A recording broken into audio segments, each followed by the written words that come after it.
Hello friends, welcome back study with Bihari Babu में आपका स्वागत है। चलिए आज हम पढ़ेंगे बीपीएससी 132 का अगला पार्ट जो हमने पिछली क्लासों में सर्वोच्च न्यायालय हाई कोर्ट को हमने पढ़ा था।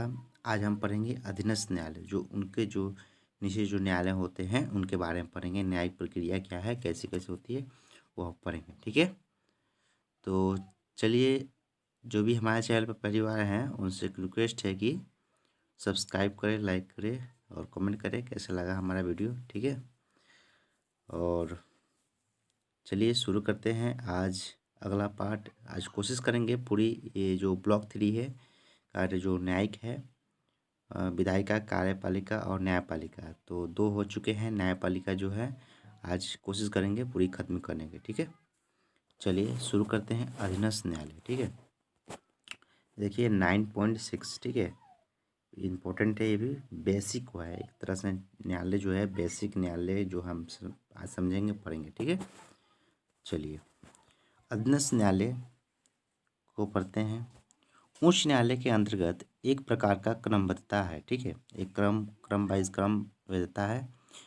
इसे संविधान में भी दर्शाया गया है, जिसे हम अधीनस्थ न्यायालय कहते हैं, क्योंकि ये न्यायालय राज्य सरकार के कानूनों द्वारा बनाए गए हैं। ठीक है, ये जो न्यायालय किस लिए, जो राज्य सरकार के कानून के, जो राज्य सरकार में जो है न्यायालय को बनाया गया। ठीक है, कानून के द्वारा। ठीक है, चलिए, इसलिए इनका नाम एवं पद अलग अलग राज्यों में अलग अलग है। ठीक है, अलग अलग पद में जो राज्य हैं अलग अलग नाम हो सकते हैं। ठीक है, लेकिन इनमें मूल ढांचे की एक रूपता एक है। ठीक है, नियम और कानून जो है एक है। ठीक है, चलिए अगला पैराग्राफ देखते हैं।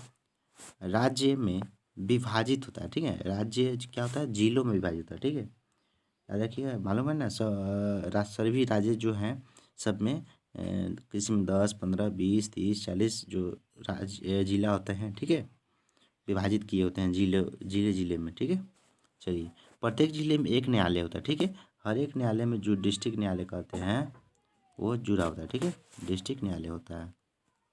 चलिए, इन जिला न्यायालयों के अधीन लघु न्यायालय होते हैं। ठीक है, इन जो जिले होते हैं इन जिलों में भी छोटे छोटे न्यायालय में होते हैं। ठीक है, कहते हैं छोटे छोटे न्यायालय होते हैं। ठीक है, जैसे कि अतिरिक्त जिला न्यायालय। ठीक है, अतिरिक्त जिला न्यायालय होते हैं, उप न्यायालय, मुंसिफ मजिस्ट्रेट।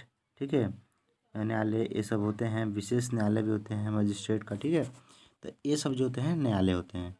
ठीक है, डिस्ट्रिक्ट में। ठीक है, सबसे निचले स्तर में पंचायत न्यायालय होते हैं। ठीक है, क्या बोलते हैं, पंचायत, जो हम लोग पंचायत भी करके सुलझा सकते हैं। ठीक है, उसे पंचायत है, जिसे हम न्याय पंचायत, ठीक है, न्याय पंचायत, ग्राम पंचायत, पंचायत अदालत इत्यादि के नाम से जानते हैं। ठीक है, लेकिन ये न्यायालय आपराधिक मामलों के अंतर्गत नहीं है। ठीक है, अपराध वाला जो मामला है वो यहाँ पर सुनवाई नहीं कर जाएगी। ठीक है, हाई कोर्ट या डिस्ट्रिक्ट वाले कोर्ट में ही की जाएगी। ठीक है, जिला न्यायालय का प्रमुख कार्य है अधीनस्थ न्यायालयों की अपील को सुनना। ठीक है, जो जिला न्यायालय के जो है, जिला न्यायालय जो कार्य होता है, प्रमुख कार्य, वो अधीनस्थ न्यायालयों के अपील को सुनना होता है। ठीक है, अधीन उसके जो नीचे होते हैं, जो जिला न्यायालय के जो नीचे कोर्ट होते हैं उनको अपील को सुनना। ठीक है, हालांकि न्यायालय प्रारंभिक मामलों में स्वयं संज्ञान ले सकता है। ठीक है, शुरुआत में वो संज्ञान ले सकता है, उसके बाद से निचले कोर्ट में भेज सकता है या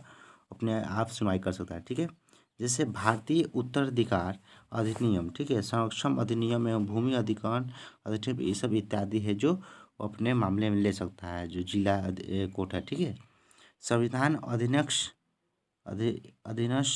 न्यायालयों की स्वतंत्रता को भी सुनिश्चित करता है। ठीक है, स्वतंत्र को सुनिश्चित करता है कि ये संविधान जो अधीनस्थ जो न्यायालय है वो भी स्वतंत्र है। ठीक है, जिला न्यायालयों के जजों की नियुक्ति राज्यपाल करता है। ठीक है, कौन करता है, राज्यपाल। ठीक है, उच्च न्यायालय की सलाह पर।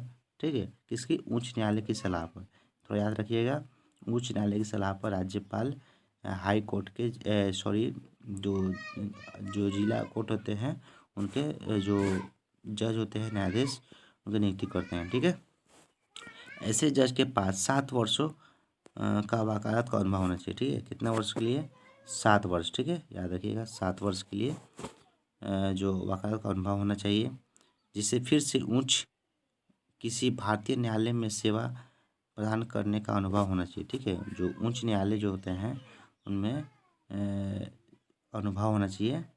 ठीक है, सेवा करने के न्यायालय में। ठीक है, किसी पद पर। ठीक है, वकील के वगैरह। ठीक है, चलिए आगे देखते हैं।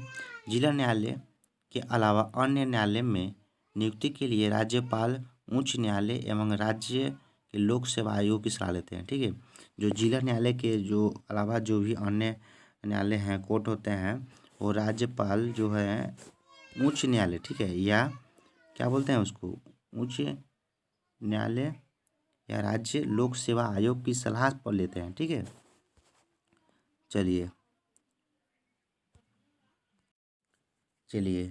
उच्च न्यायालय इन जिला न्यायालयों पर नियंत्रण रखता है। ठीक है, जो उच्च न्यायालय जो है, जो बिहार के जैसे पटना में है, ठीक है, कोलकाता हाई कोर्ट, तो ये जो हैं अपने जो जिला जिला जो सब स्टेट के जिले जो होते हैं उन पर क्या करता है, नियंत्रण रखता है। ठीक है, विशेषकर जो पद से संबंधित है, पद स्थापन या पदोन्नति या छुट्टियां प्रदान करता है, इस मामलों में ये राज्य न्यायिक सेवाओं के से संबंधित मामलों में उच्च न्यायालय का नियंत्रण रहता है। ठीक है, चलिए यहाँ तक पढ़ लिए। चलिए आगे देखते हैं न्यायिक समीक्षा क्या है। ठीक है, ये भी बहुत इम्पोर्टेंट है। चलिए देखेंगे हम न्यायिक समीक्षा। एक सेकेंड, न्यायिक समीक्षा इसमें देखेंगे कि न्यायिक प्रक्रिया क्या है। ठीक है, समीक्षा उसका न्यायिक करेंगे। ठीक है, 9.7 में। ठीक है, न्यायिक पूर्वावलोकन का अर्थ है, ठीक है, पूर्वावलोकन, ठीक है, इसका अर्थ है किसी भी निर्णय की समीक्षा करना, किसी भी निर्णय की समझना क्या सही है या गलत है। ठीक है, न्यायिक पूर्वावलोकन का उन देशों में काफ़ी महत्व है जहाँ लिखित संविधान है। ठीक है, क्या है, लिखित संविधान में ज़्यादा संभावना है, क्योंकि उन देशों में सभी सरकार की अवधारणा लागू होती है। ठीक है, न्यायिक पूर्वावलोकन इस अर्थ में माना जाता है कि इससे किसी विधायिका की शक्तियाँ की मान्यता कहाँ तक उचित है। ठीक है, विधायिका है उसकी शक्तियाँ कहाँ तक होनी चाहिए, ये उसमें मालूम चलता है। ठीक है, तथा सरकार के कार्यों की वैधता कहाँ तक है। ठीक है, सरकार जो कार्य करता है उसकी वैधता कहाँ तक है। ठीक है, चलिए विशेषकर संविधान के प्रावधानों के अनुरूप सरकार के कार्य संपन्न हो रहे हैं। ठीक है, क्या हो रहा है, जो सरकार का अनुरूप क्या होता है, कार्य किए जाते हैं। ठीक है, हो रहे हैं या नहीं, इन सब पर सब कारणों के लिए न्यायालयों के न्यायिक पूर्वावलोकन की शक्तियाँ दी जाती है। ठीक है, उसको फिर से देखा जाता है कि क्या सही ढंग से संविधान के अनुरूप कार्य हो रहा है या नहीं। ठीक है, पुनः अवलोकन की तरह। ठीक है, न्यायिक जो समीक्षा की जाती है इसके द्वारा। ठीक है, चलिए अगला पैराग्राफ में देखते हैं। इंग्लैंड में जो है, में लिखित संविधान नहीं है। ठीक है, क्या है, वहाँ पर लिखित संविधान नहीं है, यहाँ पर संविधान नहीं है लिखित। ठीक है, यहाँ पर सांसद भी सर्वोच्च सत्ता है। ठीक है, यहाँ पर क्या है, सांसद जो है सर्वोच्च है, सत्ता है। ठीक है, यहाँ पर न्यायालय को सांसद के द्वारा पारित कानूनों की समीक्षा करने का अधिकार नहीं है। ठीक है, सांसद के द्वारा जो कोई कानून पारित है उसको समीक्षा नहीं कर सकते। ठीक है, कहाँ पे, इंग्लैंड में। ठीक है, हालांकि इंग्लैंड में कोर्ट की कार्यपालिका के कार्यों की वैधता की समीक्षा कर सकती है। ठीक है, जो जो कार्यपालिका जो है इंग्लैंड की, वो वैधता की समीक्षा कर सकती है। ठीक है, चलिए संयुक्त राज्य अमेरिका में न्यायपालिका को कार्यपालिका कार्य की समीक्षा का अधिकार दिया गया। ठीक, अमेरिका में क्या है, इनको अधिकार दिया गया, इंग्लैंड में अधिकार नहीं दिया गया। ठीक है, चलिए यह सभी कार्यों की समीक्षा करता है कि पूरी प्रक्रिया अपनाई गई है या नहीं। ठीक है, पूरी ध्यान में रखता है कि पूरी जो हम संविधान के थ्रू जो है प्रक्रिया जो है अपनाई गई है या नहीं। ठीक है, चलिए भारत में यदि कोई कार्य संविधान के मुताबिक नहीं है तो न्यायालय उसे अवैध घोषित कर सकता है। ठीक है, उसे भंग कर सकता है। ठीक है, संविधान में वर्णित मौलिक अधिकार एवं संवैधानिक उपचारों का अधिकार इसी संदर्भ में आते हैं। ठीक है, इसी संदर्भ में आते हैं। चलिए नेक्स्ट पैराग्राफ में स्वच्छ न्यायालय की न्यायिक समीक्षा का अधिकार। ठीक है, स्वच्छ जो न्यायालय हैं वो समीक्षा का अधिकार संविधान एवं अन्य विधायिक कार्यों तक लागू होता है। ठीक है, हालांकि न्यायिक पूर्वावलोकन संविधान संशोधन में विवादास्पद होता है। ठीक है, सही है नहीं को उसके जो डिबेट होते हैं उस पर होता है क्या, क्योंकि संविधान में अनुच्छेद 368 के अनुसार संविधान में संशोधन की शक्ति केवल सांसद द्वारा दी गई है।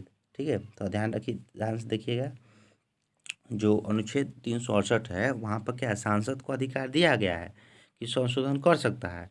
लेकिन हालांकि उसमें अनुच्छेद 13 में भी ये भी कहा गया है कि सांसद ऐसा कानून नहीं बना सकती जिससे कि मौलिक अधिकारों पर असर पड़े। ठीक है, पिछले हमने पाठों में पढ़ा था मौलिक अधिकार तो है, संविधान में है, लेकिन लागू करने को बाध्य नहीं है। ठीक है, और राज्य सरकार का ये कर्तव्य है। ठीक है, चलिए, इसमें यह साबित होता है, इसमें इसलिए इसे साबित होता है कि संविधान में क्या वाकई कोई संशोधन किया जा सकता है, या क्या ऐसा कोई संशोधन जो मौलिक अधिकारों से संबंधित हो या असंवैधानिक माना जाएगा, या विवाद जो है भारत की आज़ादी के 2 वर्षों तक चलता रहा। ठीक है, विवाद जो है 2 वर्षों तक है।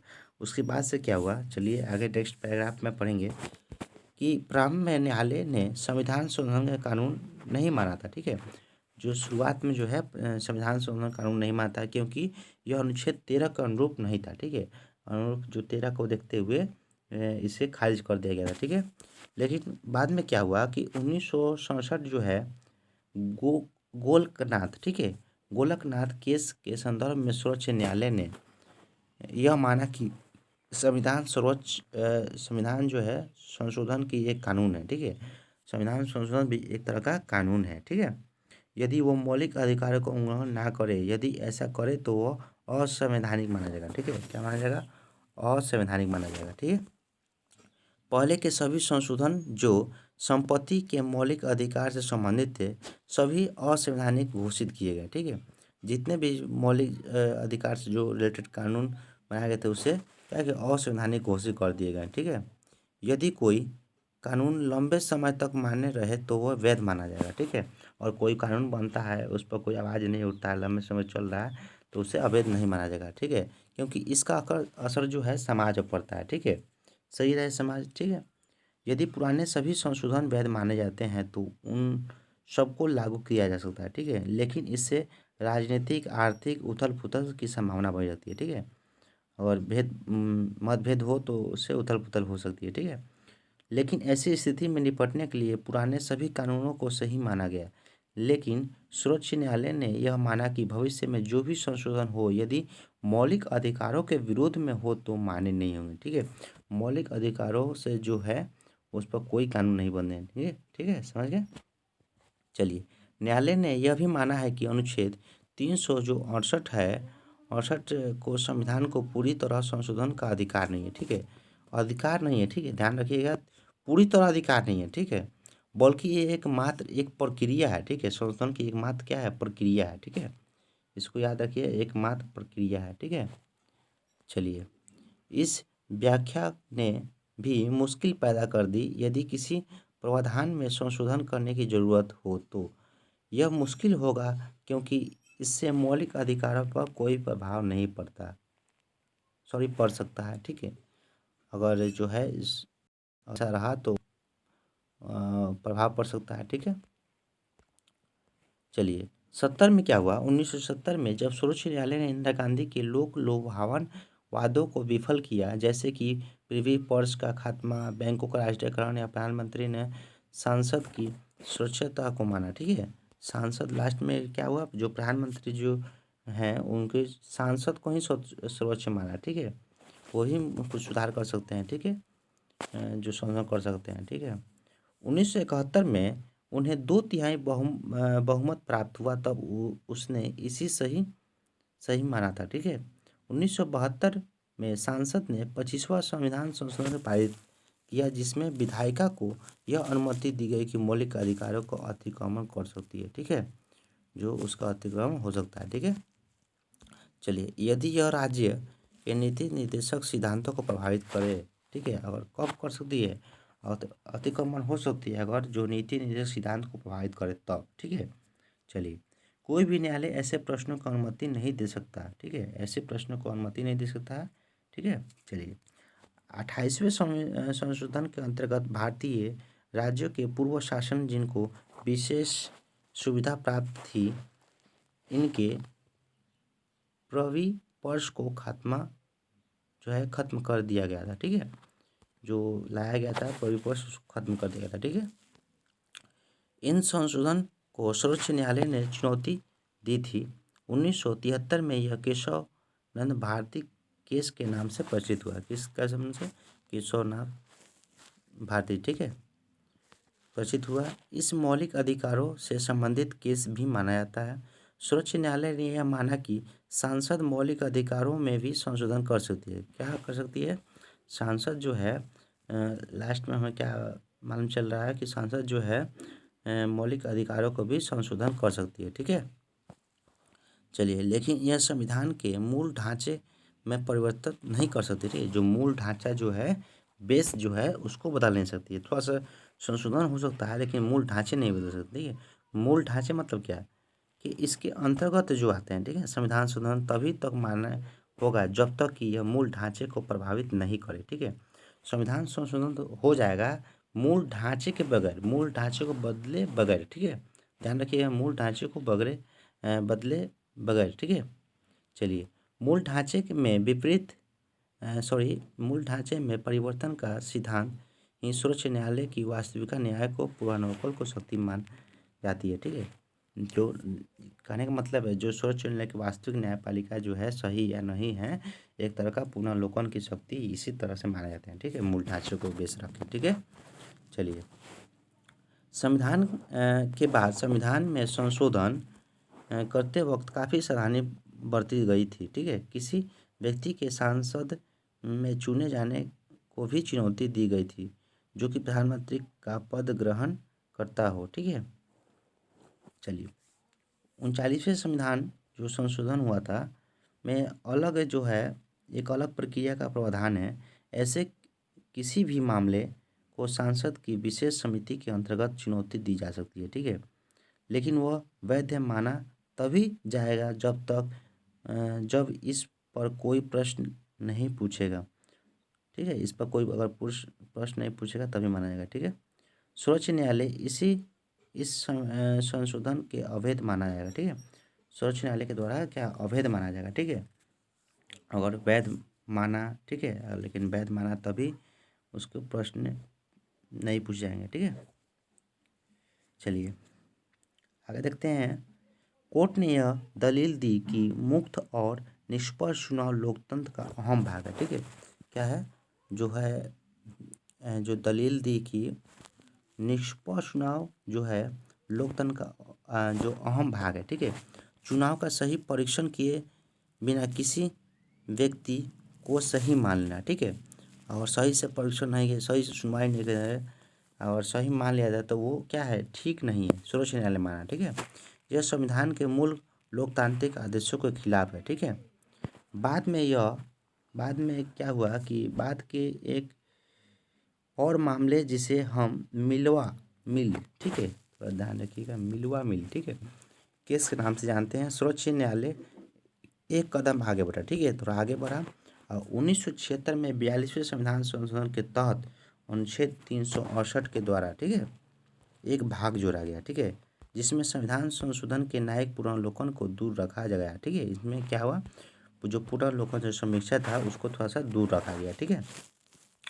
चलिए, कोर्ट ने यह माना कि यह न्यायालय पुनर्लोकन के सिद्धांत के विपरीत है। ठीक है, थोड़ा सा अलग है, विपरीत है, उल्टा है, जो कि संविधान की प्रमुख विशेषता बताता है। ठीक है, क्या बताता है? प्रमुख विशेषता बताता है। ठीक है, चलिए, 1970 में न्यायपालिका, नेक्स्ट पर आप देखते हैं, 1970 में न्यायपालिका के मौलिक अधिकारों की रक्षा के लिए भूमिका निभाई। ठीक है, बड़ी भूमिका निभाई गई थी। ठीक है, यह मुख्य रूप से न्यायिक सक्रियता के रूप में जाना जाता है। सर्वोच्च न्यायालय ने वंचित वर्गों के अधिकारों की रक्षा के लिए कदम उठाए कि गरीबी, समीक्षा के भेदभाव तथा जागरूकता की कमी के कारण अपने अधिकारों की मांग के लिए कोर्ट तक पहुंच नहीं पाते हैं। ठीक है, उनके लिए तरह तरह की योजनाएं बनाई गई। ठीक है, जो कोर्ट तक नहीं पहुंच पाते, जो गरीब हैं, जो पिछड़ा वर्ग के हैं, ठीक है, तो उनके लिए कुछ कुछ बनाया गया। ठीक है, सर्वोच्च न्यायालय ने अपने सुने जाने का अधिकार, ठीक है, वाले सिद्धांत को कम किया जो कि कोर्ट न्यायिक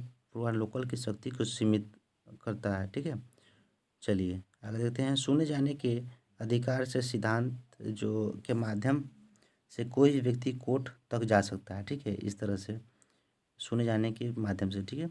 यदि उसे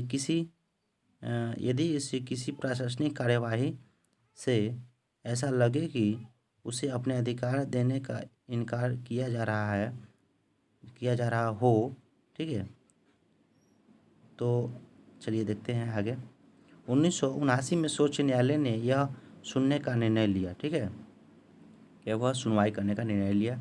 ऐसे किसी भी केस वह पीड़ित व्यक्ति को बजाय इसके पक्ष में अन्य व्यक्ति को सुनेगा जो कि इस केस में जनहित में लाया, ठीक है, ठीक है। कानून जो 1973 में 1979 में जो सुप्रीम कोर्ट को जो सुनने का निर्णय लिया था, ठीक है, कोई भी आकर उसकी आएगा, अगर करता है तो उनकी केस उस करेगा तो उनकी सुनवाई कर सकता है, ठीक है। चलिए आगे देखते हैं। 1982 में जो हुआ था, सर्वोच्च न्यायालय ने एक फैसला सुनाया था, ठीक है। क्या फैसला सुनाया था? जो कि मजदूरों के लिए अधिकारों के संबंधित है, ठीक है, मजदूर के अधिकारों के संबंधित था। लोगों को अपनी जनतांत्रिक अधिकार प्रदान किए गए। इसे हम जनहित याचिका के अधिकार से भी जानते हैं, ठीक है। अमेरिका के कोर्ट में उदाहरण देते हुए भारतीय न्यायालय ने भी किसी व्यक्ति को जनहित में कोर्ट में जाने का अधिकार है, ठीक है, कोई भी जा सकता है कोर्ट में। वह व्यक्ति एक पत्र के माध्यम से भी कोर्ट जा सकता है, ठीक है। इसने सभी व्यक्तियों को अपने पास आने का अधिकार दिया, ठीक है, जनहित के मुद्दों के लिए, ठीक है, किसके लिए? जनहित के मुद्दों के लिए, ठीक है। चलिए, अब बड़ी संख्या में कोर्ट में ऐसा केस आ रहे हैं, ठीक है, जिसमें लोगों के अधिकार के अलावा गरीबों के जीवन यापन की सुधार तथा पर्यावरण सुरक्षा जैसे मुद्दे भी शामिल हैं, ठीक है, बहुत ही इम्पोर्टेंट है, ठीक है। इस कारण अब न्यायालय ने गरीबी एवं वंचित अधिकारों की रक्षा करने के लिए भी कुछ उपाय किए गए हैं, ठीक है। क्या क्या उपाय किए आगे हम पढ़ेंगे। जैसे देखिए, एक आपका 1990 में क्या है कि राष्ट्रीय अल्पसंख्यक आयोग घोषित किया गया, ठीक है। ये जो छोटे छोटे जाति जो होते हैं या वो उसके लायक कोर्ट में केस लड़ने के वंचित हो जाते हैं, ठीक है, उसके लिए क्या करेगा, कुछ कुछ योजना बनाएगा, ठीक है, जिससे राष्ट्रीय अल्पसंख्यक योग इसमें से था। फिर उसमें आपका महिला आयोग, ठीक है, महिला आयोग, पिछड़ा आयोग, ठीक है, और अनुसूचित जाति जो है, अनुसूचित जाति जनजाति आयोग की स्थापना की गई ताकि दलितों एवं आदिवासियों, अल्पसंख्यकों एवं महिलाओं के अधिकारों की रक्षा की जा सके, ठीक है, क्या की जाए, अधिकारों की रक्षा की जा सके, ठीक है। चलिए, इसके अलावा सन 2020 में राष्ट्रीय मानवाधिकार आयोग का भी गठन किया गया ताकि मौलिक अधिकारों की रक्षा की जा सके, ठीक है। इस आयोग ने पीड़ित अधिकारों की मानव अधिकारों के उल्लंघन पर जांच करे, ठीक है। क्या होता है, पीड़ित जो व्यक्ति हैं तो अधिकारों की उसकी जांच की जा सके, ठीक है। चलिए, इसे न्याय दिलाने की बात कही गई है, ठीक है। हालांकि इसके पास सज़ा दिलाने की शक्ति नहीं है, ठीक है, सज़ा तो दिला नहीं सकता, ठीक है, लेकिन यह मानव अधिकार के उल्लंघन के खिलाफ सरकार को अपनी सिफारिश दे सकता है, ठीक है। एक संगठन है, एक आयोग है, सज़ा नहीं देगा, वो अपना सबूत देगा, ठीक है, ये अपना खिलाफ जो है सिफारिश देगा सरकार को, ठीक है, उसके खिलाफ।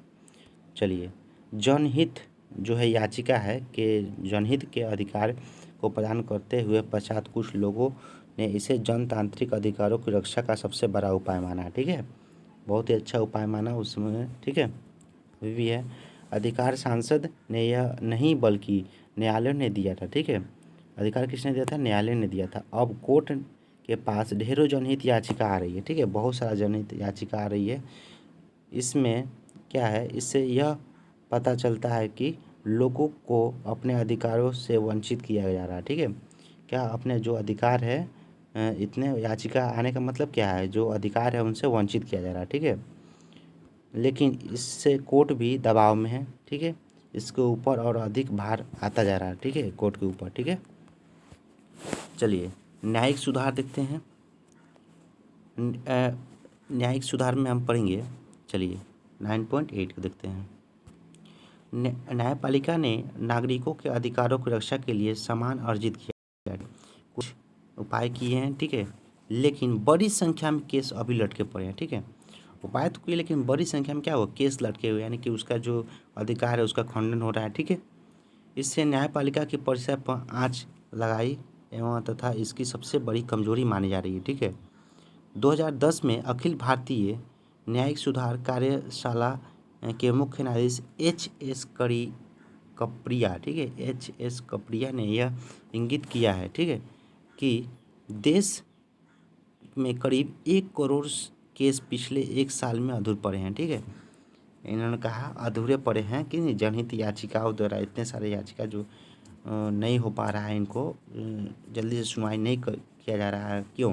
ठीक है, इसका प्रमुख कारण ये पता है कि न्यायपालिका जो ढांचा जो है, ठीक है, उसकी प्रक्रिया में कुछ दोष है। ठीक है, कुछ कमी है। ठीक है, अधूरा है, अधूरे हैं। ठीक है, उसी को न्यायपालिका को ही दोषी माना गया। इसने इतनी लेट आज कोई केस करे तो 10 साल के बाद उनका नंबर आता है, या किसी किसी का ऐसा होता है कि आज केस कर लिए और ऐसा जब नंबर आएगा तो वो है ही नहीं।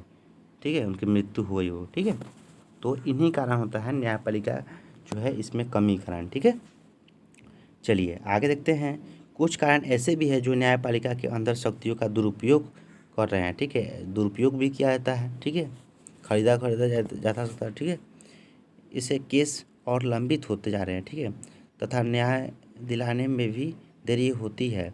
न्यायपालिका की एक कमजोरी है, वह है इसकी बोझिल प्रक्रिया व्यवस्था तथा न्याय की अनिष्ट प्रक्रिया। न्यायिक सुधार के सुझाव सामने आ रहे हैं। ठीक है, क्या होता है, न्यायिक सुधार के सुझाव आ रहे हैं ताकि एक नई सामाजिक, आर्थिक, राजनीतिक व्यवस्था कायम की जा सके। ठीक है, सामाजिक न्याय प्राप्त की जा सके। ठीक है, क्या है कि जिसमें ताकि एक नई जो है सुधार के लिए जो किया जा रहा है, सामाजिक, आर्थिक, राजनीतिक व्यवस्था जो है, ये सबको किया जा रहा है। ठीक है, न्यायिक सुधार के लिए। ठीक है, थोड़ा सा बदला जा रहा है, चेंज किया जा रहा है। ठीक है, चलिए हम इतना तो पढ़ें, तो हम इसमें पढ़ेंगे अब कि सारांश क्या है, इसमें हमने क्या क्या पढ़ा। ठीक है, चलिए जल्दी से पढ़ लेते हैं।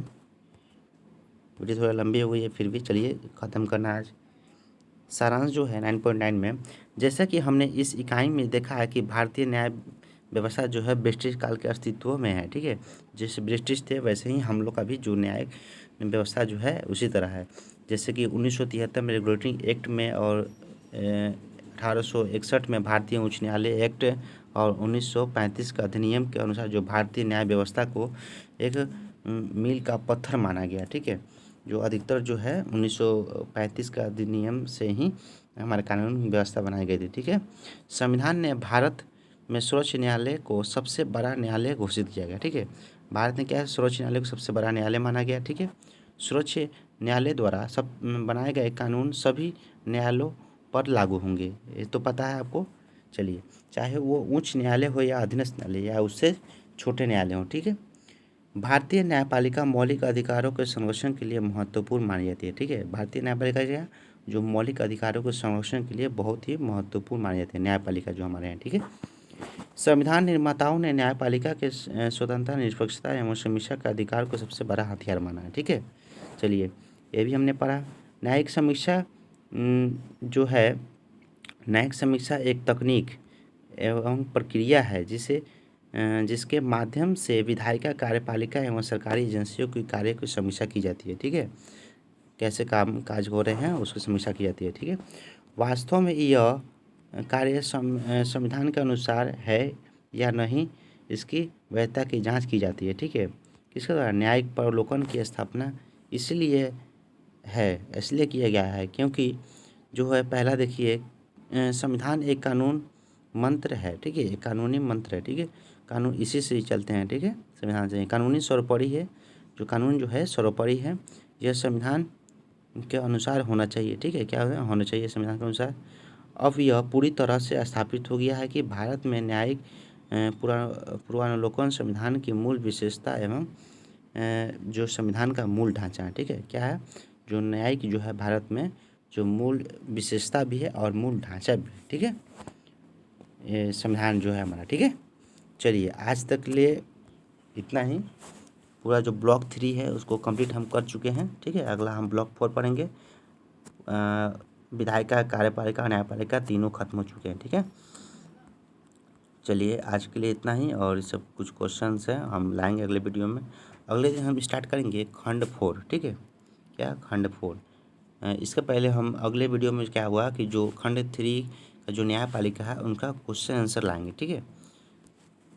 तो चलिए आज के लिए इतना ही, और जो भी हम चैनल पर पहली बार जुड़ रहे हैं उनसे रिक्वेस्ट भी है कि सब्सक्राइब करें, लाइक करें, और बीएजी कोर्स जो इग्नू से हैं वो तैयारी करें हमारे चैनल पर, ठीक है। चलिए इतना आज के लिए इतना ही, ठीक है। जय हिंद, जय भारत।